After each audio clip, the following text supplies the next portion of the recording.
천국같이 포근하고 깊은 호수처럼 찬란한 도시 안산시에서 세계를 품는 영적인 영웅을 위한 시사 예언 통찰력 프로그램을 제공합니다. 환영합니다. 그리스도께서는 십자가에 달려 죽으시고 부활하셨습니다. 그리고 저도 그 그리스도를 믿습니다. 그리스도께서는 이스라엘에서 2000여 년 전에 나셨고 그리고 33세에 십자가에 달려 돌아가시고 부활하셨습니다. 예수 그리스도께서 다시 살아나신 것을 아는 사람들을, 믿는 사람들을 성도라고 부릅니다.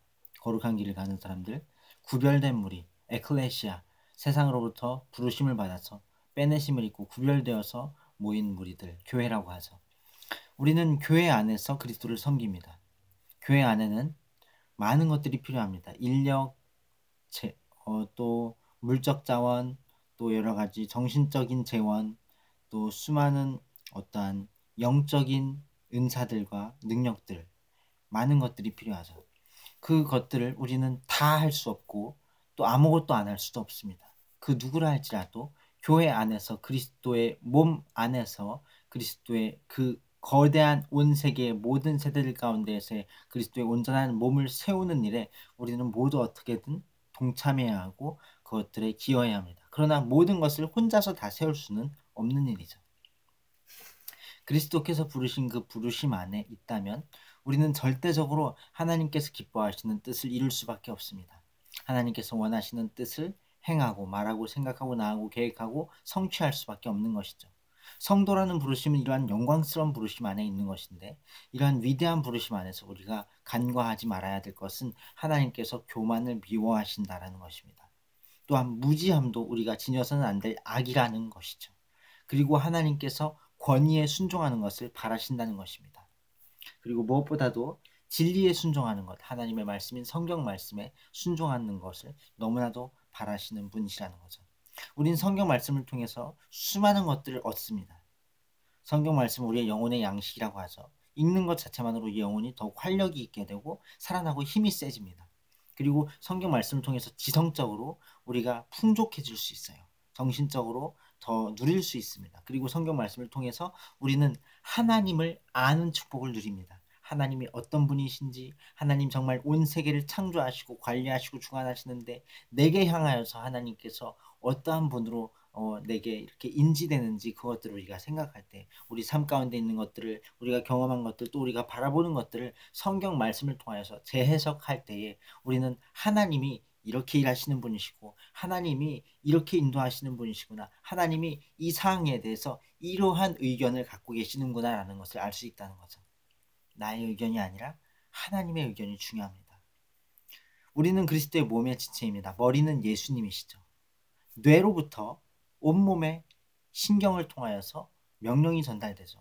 그들이 뇌로부터 하나하나 명령 전달되고 함으로써 어떠한 완성된 어떠한 일을 이룹니다. 그런데 그 신경에 전달되는 것들이 우리가 절대적으로 거부할 수 없고 거절할 수 없고 부인할 수 없는 확실한 하나님께로부터의 말씀이라는 것을 확신할 수 있도록 우리에게 주어집니다. 하나님의 명령은요, 주님의 사명은요, 주님의 인도하심은 그렇습니다. 그래서 우리가 절대적으로 그것들을 거절하지 말고 거부하지 말고 하늘아버지 하나님이 기뻐하시는 뜻을 쫓아서 전진할 때 가장 중요한 것은 우리가 그 누구보다 그 무엇보다 주 예수 그리스도를 섬기며 따르며 사랑하는 삶을 살아가야 한다는 점입니다. 하나님께서 왜 우리를 이 지구상에 보내셨을까요? 우리가 무언가 성취하라고. 그것도 있습니다. 우리에게 사명을 주셔서 그 일을 이루라고. 너무나 중요한 일이죠. 그렇지만 또 하나는 우리가 하나님과 함께 거하라고 보내셨습니다. 사실 일을 성취하는 것보다 더 중요한 거예요. 사실 또 일을 성취하는 그 능력이 근원이 되는 힘이 하나님과 함께 거하는 데서 오는 것입니다. 하나님과 함께 거할 때에 그 안에서 하나님께서 우리에게 주시는 자원들을 누리고 활용할 수 있는 힘이 생기는 것입니다.